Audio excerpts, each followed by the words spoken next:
And the first one I think that really stood out to me was around servant leadership and our ability to give, and how that can really, I guess, it increases our ability to socially connect with others, but also enhances our own well-being as well.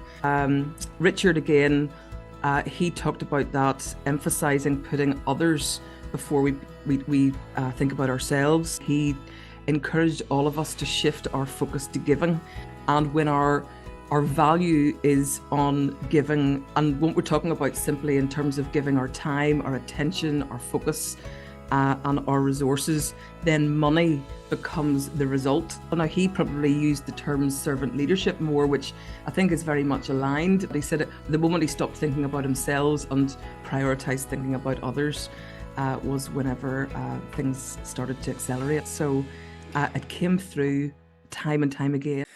Before we begin today's episode, I'd like to express sincere thanks to all of our wonderful guests who shared their time with me and provided so much value this season. I'd also like to thank, importantly, all of you, our listeners spanning right across the globe. I have an appeal. We continue to keep the podcast sponsor free. I know you've urged us to do that, and we produce it at our own cost.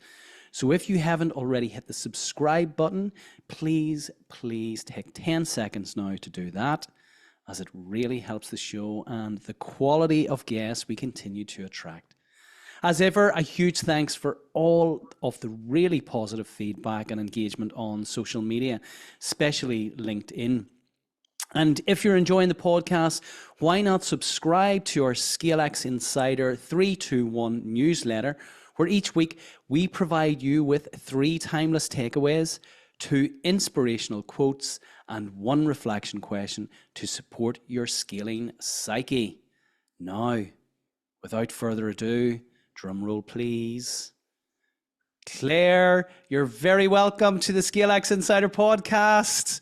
I cannot believe it's 3 months. We're on the mouth of summer. Where has the first half of this year gone? Tell me about it. Tell me about it. It's absolutely flown. Great to be back.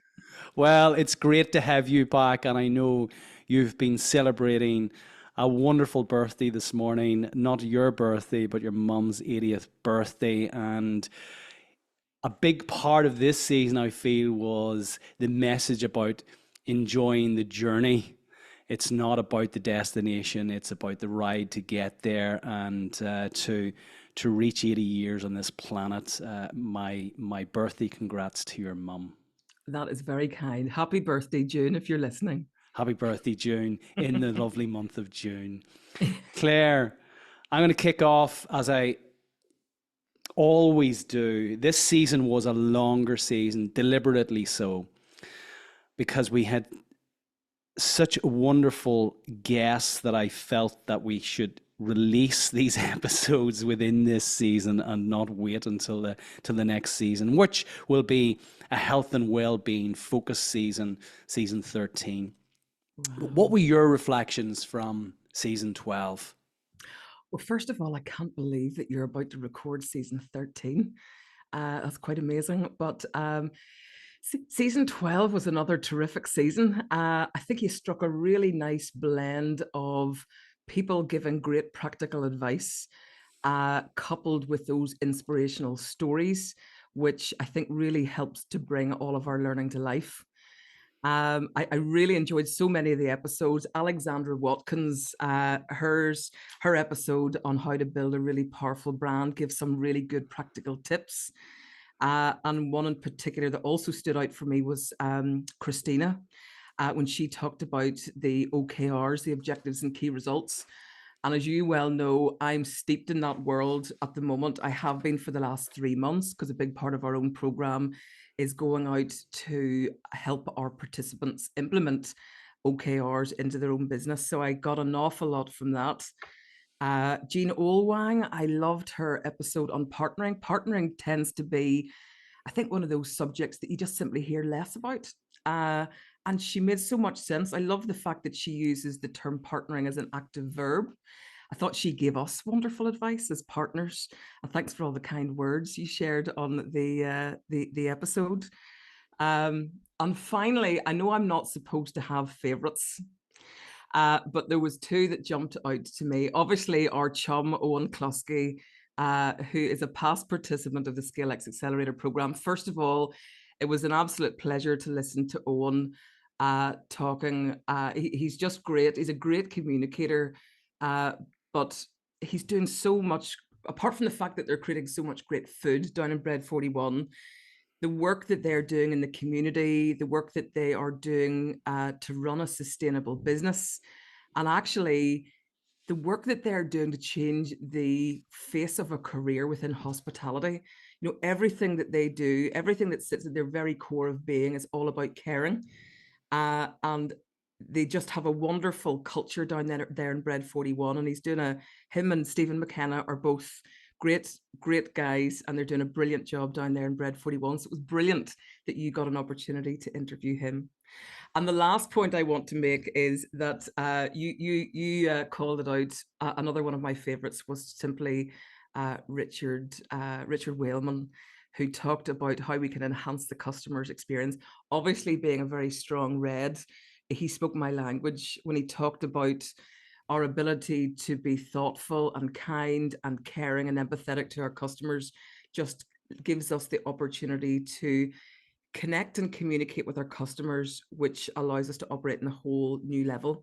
So those were my standouts from season 12. It was a brilliant series and just a lovely, lovely mix of different topics, different views, practical, inspiring. It was brilliant. Really, really enjoyed it. Well done. Thank you. That's really kind, and wonderful reflections there. Yeah, Richard mentioned, and whenever you mention his name, what triggers in my head is the starting with your toilets and making sure from a customer perspective your toilets are immaculately clean. And I think that is not only literally for retail outlets or for any business that is inviting customers into your business, but also it's a wonderful metaphor for the leader being willing to clean the toilets, for the leader having that humility to actually go into the bathroom to ensure they leave it better than they found it. In lean parlance, we get asked all of the time when it comes to principle number 5, and we're focusing on process and systems, where do we start when we're talking about this lean journey? And very simply, the resounding message is always you start in the bathroom, you start in the toilets. And we have an immersive session for our program participants. The wonderful Seating Matters, and they have a sign outside their toilets saying the cleanest toilets in the world, and they are immaculate. And that's just signals, and these are toilets on the factory floor. It signals that they care not only for their staff but the visitors coming into their premises. And we seen this very much in evidence when we visited Japan, and we watched the school kids, when the bell went, go into the cupboards, take out brush pans, brushes, cleaning materials, and begin cleaning the school, including the bathrooms. And that humility is actually embedded it's embedded from the home into the school, then it comes into the workplace. So that's what's triggered whenever you mention Richard Wildman. And Owen, of course, the poster boy of all things scaling with purpose. It was a real privilege to host for the very, very first time on ScaleX Insider this scaling story from one of our incredible tribes. So delighted that you called that out, and that reflected that struck a chord with you, Claire. So as we always do, what were some of the emerging themes then coming through this season? Well, I think I kind of picked up three recurring themes that a number of your guests talked about. And the first one I think that really stood out to me was around servant leadership and our ability to give, and how that can really, I guess, it increases our ability to socially connect with others, but also enhances our own well-being as well. And a number of your guests talked about that. Richard, again, he talked about that, emphasizing putting others before we think about ourselves. Bob Berg, he talked about it a lot. He encouraged all of us to shift our focus to giving. And when our value is on giving, and what we're talking about simply in terms of giving our time, our attention, our focus, and our resources, then money becomes the result. But quite often we actually get it the other way around, and we start with the money and forget all about the giving. So there was a term he used. Actually, he says, shifting our focus to giving is the most fulfilling and financially profitable way of doing business.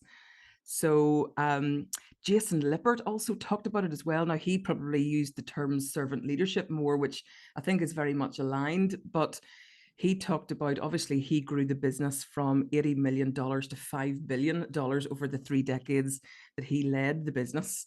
And he said everything changed for him. I love the way he described the story. He said he thought that they were winning, but everybody around him was burnt out. And whenever they really started to peel back the layers and to understand what was important to people, and really get under the skin of values, he said everything changed for him.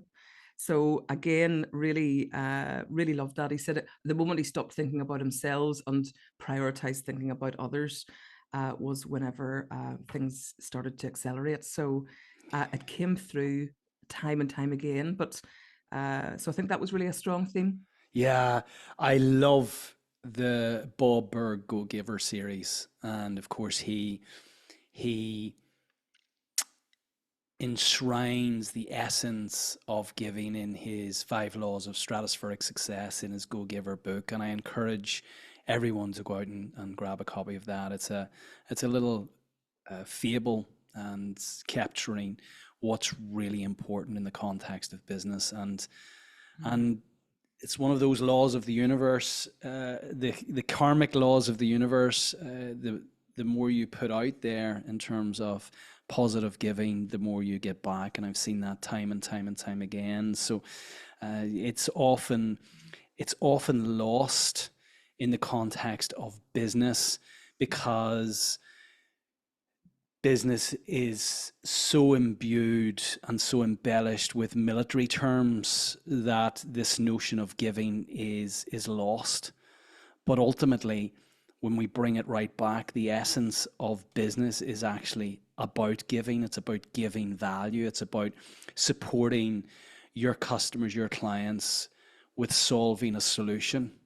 You know, we're either solving a problem or servicing a need. But unfortunately, that often gets lost. I know we write about that deeply in our own book, Simple Scaling, and it speaks to the 7th principle of proposition. But understanding and wanting to give of yourself to your customers in the context of wanting to know their problem, so that actually you can give a solution and there's an exchange of value there for doing that. Yeah. I think quite often we just bypass the reality that businesses are made up of groups of people, and we've all got emotional wants and needs and desires, and it actually applies whether you're leading the people, whether you're discussing, a product, or to helping somebody to solve a problem. It's people's needs and wants, isn't it? But for whatever reason, over decades, we've kind of lost sight of that slightly. But I'm hearing a lot of that coming back. And again, a lot of it spoke to Bob Chapman's work around truly human leadership. And those were lovely examples. Jason Lippert gave that lovely example of how he implemented a lot of that thinking and really enabled the growth of his business. So I'm hearing more of it now. Jason is a protege, a student of Bob Chapman's teachings. Bob Chapman's approach to scaling businesses, and a wonderfully humble guy, 3rd generation. Their business has scaled significantly, as you mentioned right at the outset, and the focus is very much on values, on understanding his own people's wants and needs, how their personal goals are aligned to the organizational goals, and how the organization can support their team with the attainment of their personal goals. And so a very profound message there in that giving theme. I Yeah, love that. yeah. And I think, Brendan, one of the things as well that really stood out for me, and we work with a lot of businesses where it's either second generation or third generation, and one of the real standouts was his grandfather founded the business, and then his father grew the business. But he described his father of being really supportive of him, and that was really lovely to hear because it doesn't always happen in every circumstance. And he wanted to create the right environment for Jason so that Jason could use his gifts and help Jason to understand what he brought. And he talked about creativity, he talked about innovation, he talked about how he was a great communicator, and getting the support and the platform to enable him to use his strengths and perform at his best really came through in yeah, that, and that was really worth calling out. I love that he mentioned specifically that success isn't measured by what we gain, but by the ripples of positive impact we create. And it's no accident that he has gone on to scale the business after it being the baton being handed to him from his father. Yeah, And clearly the his father had a profound impact on him and was keen for him to continue to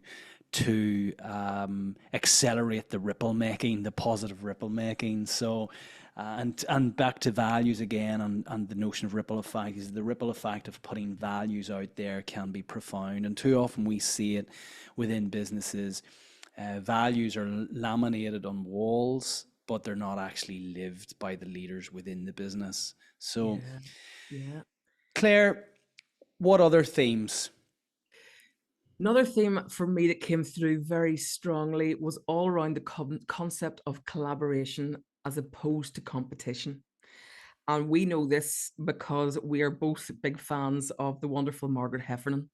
And she talks about how we possibly traditionally have focused on the bricks and not so much around the mortar, i.e., what happens between people to create that great performance in our organizations. And I think that's something that I've been thinking about quite a bit recently, is that a lot of the a lot of the things that we're hearing now around performance very much focuses on the individual, but I don't hear the same level of noise around the environment. And for me, the environment is everything. It's creating that place where, we stimulate people's thinking, we make them feel safe, we can be our authentic selves, and we get the opportunity to share our strengths. The environment is everything, because we could work on that ourselves and do all the inner work and feel really confident about, showing and sharing those.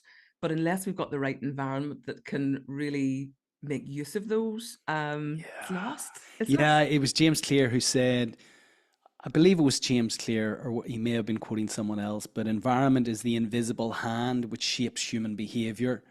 And that's so powerful in the context of collaboration and creating an environment which undergirds and encourages collaboration.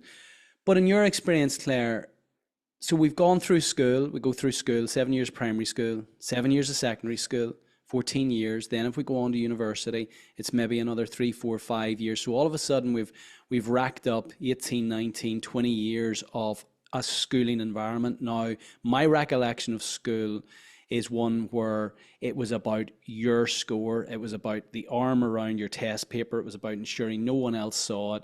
It wasn't, I don't remember ever an exercise where we had 4 or 5 people sitting around a desk and there was a problem thrown out to us and say, okay guys, let's collaborate here and let's come together as a team to solve this problem. So we're conditioned for, 17, 18, 19, 20 years to be hyper individualistic, the term that Jean mentioned in her episode. And that term is actually, it's it's it's quite dark in many respects. She says Being the biggest myth is the myth of the superhero. Yeah, absolutely. So in your experience, what can we practically do, given the fact that we've been conditioned for, almost a couple of decades to perform in this hyper individualistic way? What do we do then when these people come into our companies, and for ourselves even, how do we encourage more team working? Because everyone knows what team means from an intellectual perspective, but unless you've actually played sport, a team sport, if you haven't through school, you may never actually have encountered what it is to operate within a team environment. And then we come in and say, oh, we're one team. And it's maybe even one of our values, one team. You go, what does that actually mean? And how can we encourage this team psyche? That's a great question. And I guess practically, I think there's a couple of things that we can do um, to move towards a more collaborative working environment as opposed to competition. We need to help people to understand what their, what their standouts are, what their strengths are, what they bring to the table, because they're all different. I know you and I have gone through this exercise, for example, and it's really helpful to understand what your core strengths are and how you can complement each other. And that's probably one of the first things that we can do to help people to collaborate better.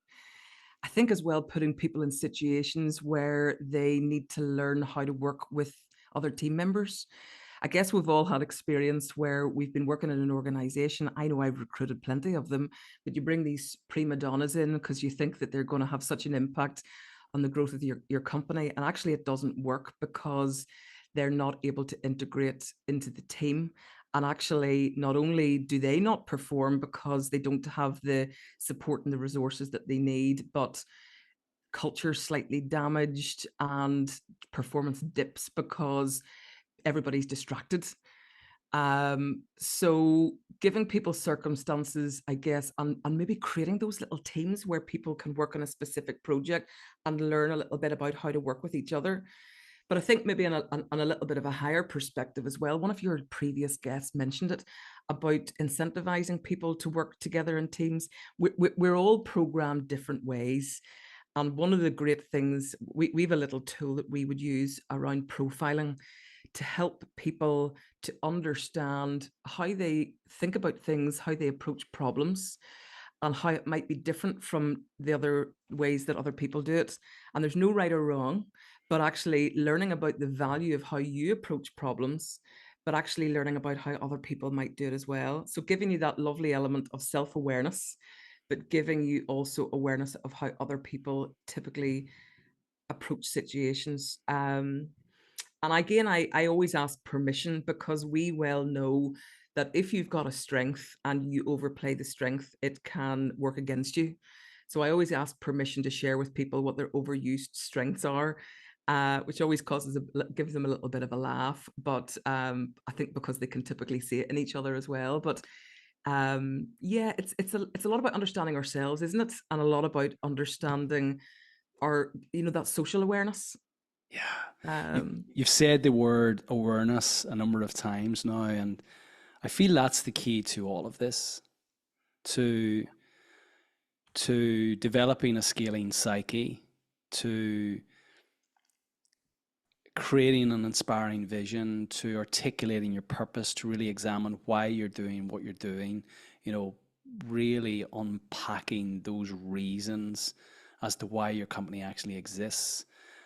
And then being aware that actually you cannot do this all on your own. You can these are the strengths that I have, but I need complementary strengths. And we go on to our third principle then in terms of attracting the right people on board, people who will complement your strengths, um, mitigate for your weaknesses, so that the coming together of a team, I think it's the Mark Twain quote that says, "The strength of the pack is in the wolf, and the strength of the wolf is in the pack." Nice. And it's Yeah, just so that's right. profound, Yeah. in the context of a company. That's ultimately what we're hoping that scaling leaders seek to create. But it begins with that awareness. And that's why we say scaling begins from the inside out. Your Yeah, your company now is a reflection of what's going on in your psyche, which is why it's the very first principle. It's either empowering or impeding your scaling trajectory. 100% agree. Um, and again, developing that awareness, not forgetting about the social awareness, because we can become very aware of ourselves, but actually sometimes how we interact with others. You and I have these conversations quite frequently. I think the best thing to do is actually, whenever people are relaxed on a social occasion, we the company that we worked in before, we every 6 months we had 3 days set aside for what we called our pit stop. First 2 days were very focused on the company, and the third day was for leadership development. But in my eyes, the magic happened in the evenings over dinner. That's whenever everybody got to relax. You had a good chat with people around the table. You learned a little bit about them as a whole, as opposed to them in their role. And there's a lot more magic, I think, in there in those sorts of situations than people appreciate. You mean we all had a few drinks and our real selves came out? That's what you mean, Claire? Is the That happened on the odd occasion as well. Of course. We're not going to So, share those stories here, please. no, that's another podcast entirely and another book entirely. But anyway, I think of the cliche of win-win, which is the wonderful habit enshrined in Stephen Covey's Seven Habits of Highly Effective People, a man that I would dearly have loved to have had on Scale X Insider. And what we're saying here, if you can develop that win-win mentality, it's a win for our customers, it's a win for our team, it's a win for the organization, it's a win for us as leaders, it's a win for the communities that we operate within, it's a win for society as we continue to scale consciously, purposefully, and it's a win for the economies at large. So, just adapting that collaborative mindset, which again, I feel that the use of military language has overly dominated the business lexicon, so that there's this notion of win or lose, strike I, first. yeah, the concept of winning is still really important, but don't win at the expense of others. Win as one team. Yeah. And that's always been really important as well. And it's really important that as a leadership team, you don't become disjointed, that you continue to come back and do exercises that knit yourselves together as one team. And that might be over dinner, and that might be something completely different, team building. But it again doesn't take away from the importance of, well, winning business, I guess, or achieving the success, whatever you define your success as, but doing it together with others and not at the expense of others. Yeah.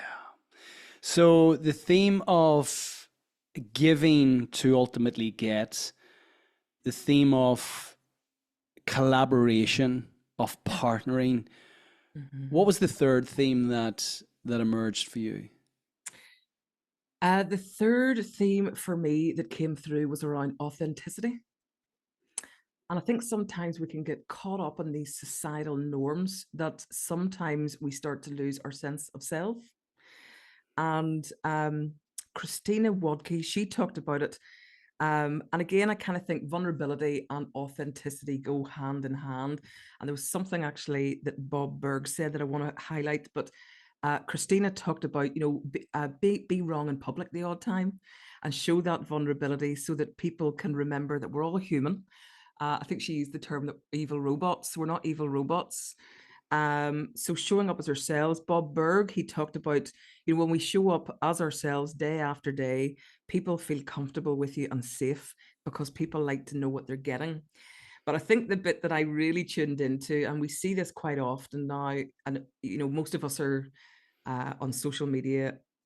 I think we may have confused um, authenticity slightly with maybe a little bit with kind of oversharing. And I don't think that that's, Bob called it out. He said authenticity has come to mean no boundaries. And I would agree, you know, authenticity starts with acting in congruence with your core values. And I think we've all got a drive and a desire to be authentic. Um, but I think that we just need to be a little bit careful with that. But Great yeah, advice. I wish I knew it earlier. You know, being authentic is something, but we all work at being our authentic selves. And actually, I wish I knew that it starts with having that really clear awareness of our values. And it's as simple as that. What are your values, Claire? Well, I kind of going on my own little journey. I've probably been going on it for about the last 2 years. And I've landed on, I think my values are compassion, inclusion, authenticity, and fun. And I think those four things are continually what keep rising to the top of the pile for me. And I do test them from time to time, but I think those are the four that keep coming up. So as long as I keep being fun and compassionate and inclusive and being myself. Why are Um, none of those a surprise? can Brilliant. I ask what are yours? Mine are growth and learning. I'm absolutely obsessed with growing and learning, and the podcast is a wonderful platform for me to continue to be deeply curious and to learn and develop and grow. I love learning. I read a lot, as you know. The podcast again is a wonderful catalyst for me to buy much more books than I'll ever need or ever get around to reading, but that's my excuse for Amazon arriving every day. And so I love that. Learning and growing. Attached to that is ambition. You know, I'm constantly seeking to push the boundaries in a way of what I'm capable of, and ultimately, I want to get to, you know, to the point where I'm celebrating June's age today. I'm an 80-year-old who has no regrets about leaving anything out there, about not leaning into to fear by not being afraid to try something and fail. You know, so ambition is certainly a value that I subscribe to. You're going to skid into your grave sideways. That's pretty much what I want to do. Maybe with a glass of wine.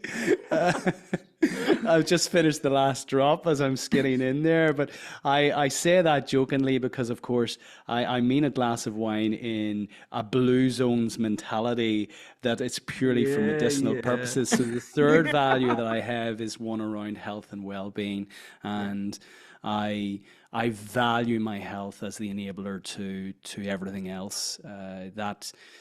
That abbreviation of CEO, I always come back to thinking that's Chief Energy Officer. And if I can continue to fill my own cup up, then it means that I have energy to give to my family, my friends, my business colleagues, our participants. So, you know, that's really important to me. Yeah. So those are three, I would say. Authenticity is there, you know, just showing up as myself, not having to put this mask on, which in itself actually takes energy away. If you have to overthink about the way you must conduct yourself, and I don't mean going in situations and being unprofessional, I mean overly thinking about, is there a corporate speak here that I need to be thinking of? Is there, oh, I should say that and shouldn't say that? That all takes energy and takes away, detracts from the core essence of you, and ultimately diminishes the message that you're trying to communicate in the first instance. So we're absolutely aligned on the authenticity piece, and hanging around with you as long as I have, I do enjoy a little bit of fun from time to time. You know, thank you. As I do with you. I had a lovely chat. You know, you and I are hurtling quickly towards 50. and I had a lovely chat with one of Easy our now. younger colleagues over the Glenshane Pass yesterday. She's 31, and she actually really put this in perspective and shone a light because, you know, 20 years, if, I guess maybe had I known at an early stage, maybe in my early 30s, that actually acting congruently with my values and understanding what my values were would have helped that process. The way she described it, this is Sarah Cleary, she's a wonderful girl on our team, and the way she described it was, whenever people show up and they can't be their authentic selves, they don't give their gifts, they don't share their strengths, and they keep them to themselves. And it's absolutely true. If you can imagine, we're in a room where we don't feel able to be ourselves, we hang tight. We kind of button down and we don't share what's really important to us, what's really on our mind, and what we can give. And that is probably the biggest waste in every business.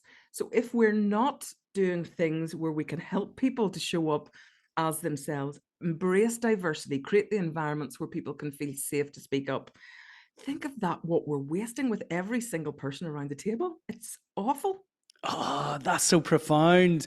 Well done, isn't Sarah. it? I absolutely love that. If we're not authentic, we can't give our Our gift. gifts.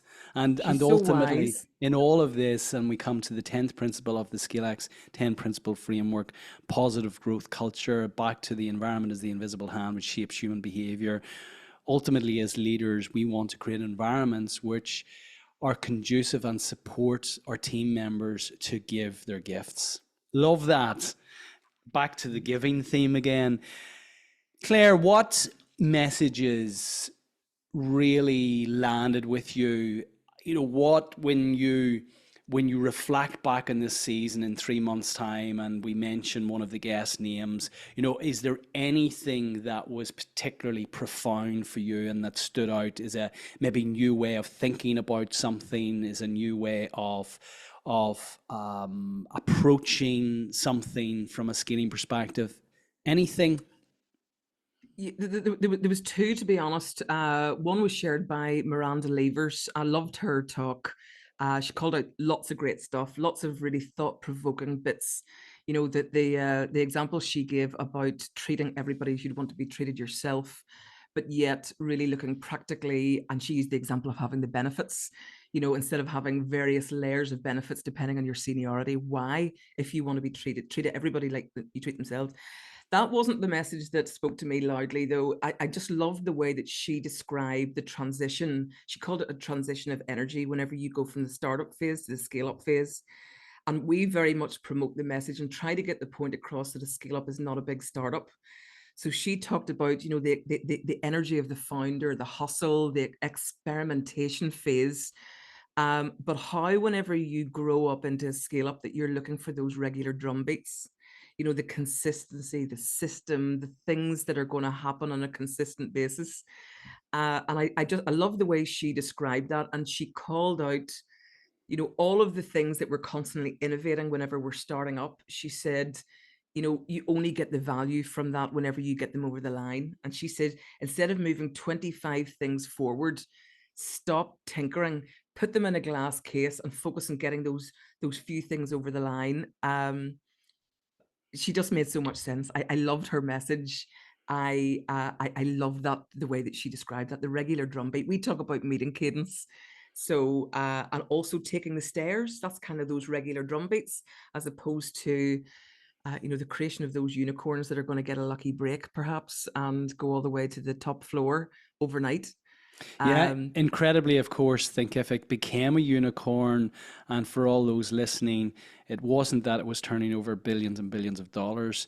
It was valued at $1 billion, and at the point in which their revenue was somewhere between 30 and $40 million, and they weren't right. profitable and hit a very lucky break for them in the context of COVID and the focus of online learning platforms. And delighted, she's such a humble founder, and I feel she really gets what this is all about. And for her, certainly not about the money, but that builder energy she talks about. I love that term, the builder energy versus the energy which is required to exploit what you've built. And I don't mean exploit in terms of exploiting your customers. I mean, you've built something that can actually now enable you to deliver value to your customers. And it's really important that you put the processes and systems in place that ultimately you optimize and exploit what you've actually built in the service of your customers. So, which requires a different, back to psyche again, requires a different mindset, a different psyche. What got you to here won't get you to there, as Marshall Goldsmith famously said. So true. anything, Claire, that you're going to do differently now as a result of listening to this season? Well, I knew you were going to ask me this, so I have to give you an update in my homework, don't I, before I make new Well, commitments? I would like that. I was going to come to that, but let's just come to that now since you've mentioned it and before we let you off the hook. So you mentioned when we met for the wrap up of season 11 that you were going to continue to explore your own unique ability, that you were in the process of taking an activity inventory, which we invite all leaders to do, to really hone in on the things that are distracting them from the bigger things. Russ Laraway talked about, and I'm going to find Russ's quote here, because he said prioritization is an exercise in subtraction. It's about showing up every day and deciding what you're not going to do. And we can only do that, back to that word awareness, if you're aware of what actually you're doing in any typical day, week, month. So you were to capture your activity inventory. And then thirdly, finally, you were leaning into developing your public speaking skills off the back of the Nancy Duarte episode. So let's take each of those, and if you can give us an update. Just remind me not to make so many commitments the next time. You see, if you had done your homework from the previous seasons, then these are just mounting up. So starting with the Nancy Duarte, you're absolutely right. So I actually made a commitment around my communication, and I know a lot of people would agree with this. You know, standing on a stage and talking to hundreds of people is not something that brings me comfort, but it's not going to stop me. So I've engaged with a communication coach. I actually have a speaking event tomorrow, which I'm looking forward to. So I think it's a lot of case of finding those situations where you can learn and grow and use the techniques that I'm learning. So that's one that is moving ahead. The inventory and the unique ability, I kind of merged it all together as one. And this was a fantastic little exercise. I would encourage everyone to do this because there was some great learnings. First of all, asking people to help you to identify your unique ability, probably quite selfishly, is a brilliant little exercise, because every day for a week I was getting emails from people telling me how wonderful I was. And that can never be a bad thing.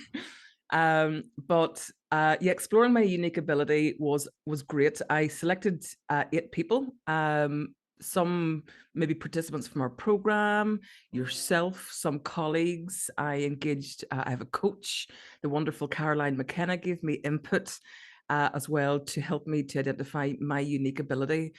And I actually used that whenever I was looking at the inventory of where I was spending my time. So I actually, I went back to the start of the year and I actually looked at how many days I had to the end of May. Now I used a couple of things here, because Dan Sullivan, who you interviewed, talked about his structure was around free days, buffer days, and focus days. And I also wanted to look to understand how much time I was spending focusing on scaling our own business, but how much time I was also using my unique abilities. So again, not wanting to kind of like drown you in stats, but what I discovered was there's 152 days that I was dealing with. Dan talks about free days. I'm quite protective over my weekends. I get that opportunity. He talks about free days and taking that 24-hour period to recharge and rest. and I'm pretty good at that. So I found that 25% of my time was spent resting. So I was pretty satisfied with that. Then he talks about focus days, which was looking at where we add high value. That's when we're on. That's whenever, Ryan Tierney in the lean community describes your value is whenever the product, if you like, is changing shape. So that's whenever I'm spending time with people. I'm on. I'm coaching. I'm teaching. Whatever way you want to describe that. So 35% of my time was spent on focus days. And again, I'm not too disappointed with that. I looked at the buffer days, and the buffer days are probably the non-revenue earning, the time that you spent planning, the administration. And this is when probably things got quite interesting for me, because 40% of my time was spent doing that work. And only 10% of that was, out of that 40, was focused on scaling. So 30% was stuff that I didn't really need to be doing, that wasn't playing to my unique ability. I kind of think, layering on top of the unique ability, about 60% of my time I'm playing to my unique ability. So every single one of those areas, look, how can I flip that 10 and that 30%? So how can I make my buffer days, how can I increase the 10% that I'm spending focus on scaling to 20 or 30%, and reduce that 30% down to 10%? So I want to flip those stats around. And it's instigated some fantastic conversations in our own business around how can we take what we do and reduce the amount of time spent, the administrative kind of back end to it, and again, make it scalable, take it to a much wider audience. So it's instigated a lot of conversations, actually doing that analysis of how we're spending our time. How can we turn up the volume on applying our unique ability to everything that we're doing? And how can we reduce the non-value adding, highly administrative work in our business that is not going to help us to scale? So fantastic exercise. So I thank Dan Sullivan. I thank Cameron Herold, who talked about unique ability. I can't remember from the last Dan series. Sullivan, it's Dan Sullivan's concept, unique ability, and Cameron has lent on the work of Dan Sullivan in terms of the ICE inventory, which is examining your activity to discern what you're doing that you're incompetent at and shouldn't be doing, should be delegated immediately, what you're competent at but don't really like, that should be delegated. What you're excellent at is kind of your comfort zone. You do it, but again, it's not something that completely lights you up. And then there's your unique ability. Yeah. That work, you use the term work, but those activities that you would do regardless of whether you got paid or not, you just love doing it. Yeah. And everyone knows when you're in your unique ability, and it's not necessarily something you value because you find it so easy, in terms of it comes easy to you, so you don't value it. We have this paradigm that in order to have an exchange of value, in order to give value to somebody, it must feel really hard for you to do that. This work hard and you get this value exchange, you get paid for that hard work, that hard labor. Certainly growing up in Ireland, we would have had that kind of working paradigm where kind of hard work equals a check at the end of the week. Well, And yes. but the reality is, what we're saying here is that your unique ability will not necessarily be hard for you, in terms of you don't feel it presents a lot of friction. It may be Mhm. challenging, but positively challenging. You relish the challenge of it. So Yeah. so that's Brilliant. brilliant insight, Claire. Really, really brilliant insight. So, in the context of the question, then, what back to what are you going to do differently next time around? Then, what's your commitment for in advance of our next season wrap up? Okay, I'm going to be very careful with these. I'm choosing one. Well, I'll start off with a nice simple one. So Sean Swarner had an amazing story, and he talked about whenever he was diagnosed with stage 4 lymphoma and more or less told that he had 3 months to live. He really focused in on the inner work, and he used every opportunity to develop the psyche to focus on living and not dying. And he I don't know whether you picked this up, but he told a little story about whenever he had 14 steps in his house, 14 stairs, and he developed a little affirmation. And he used that opportunity to, I've written it down here, I am strong, I am confident. And he used that opportunity every time, like how many times do we go up and down the stairs in our own house? So he used that opportunity to remind himself, I am strong, I am confident, every step he took. So yeah, I love that. So I'm going to create my own little affirmation that's important to me. And I'm going to use that opportunity whenever I'm running up and down the stairs at home to remind myself of that, because we can't forget that. And my second commitment really this time around is going to be around feedback. Again, Russ Laraway has a wonderful technique, and I know that you like this as well, and you've put this into practice.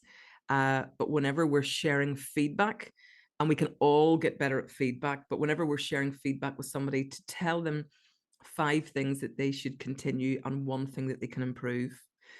And I really like that. And we're talking about internally about how we can get better delivering feedback that's little, often, and all year round, and applying that, I think, could work really well for us in simple scaling. So those are the commitments this time around. I love those. I love those. I'm going to do something similar. I write out an affirmation every morning anyway, but I love the fact that, again, back to environment is the invisible hand that shapes human behavior, using the environment to act as a cue for the affirmation.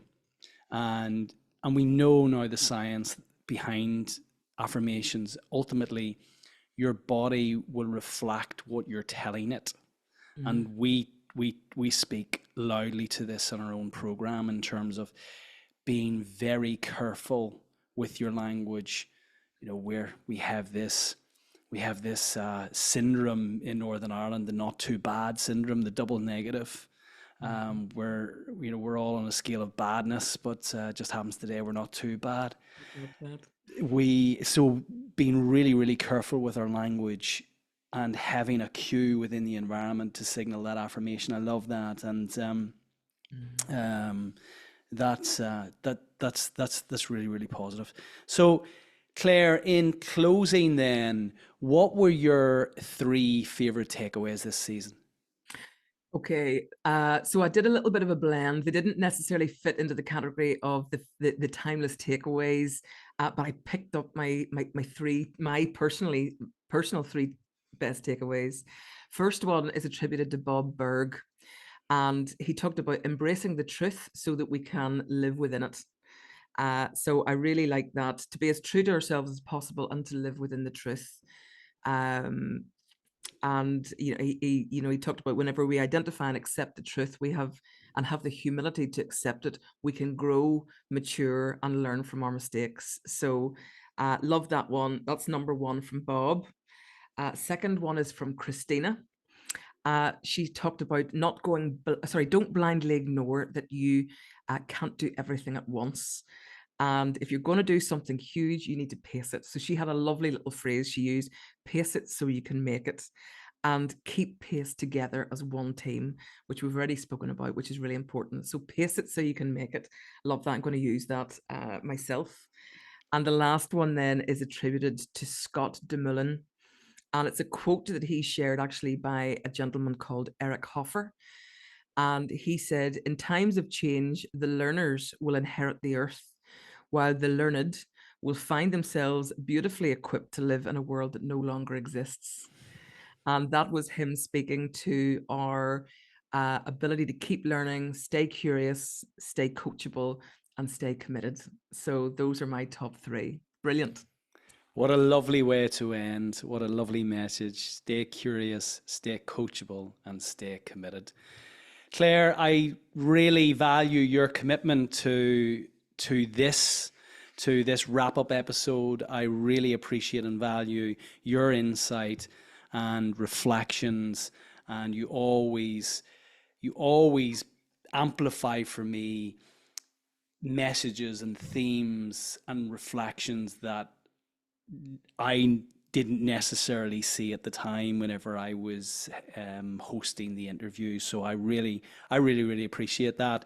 Oh, I thanks. wish you all the very best. Have a brilliant, brilliant summer.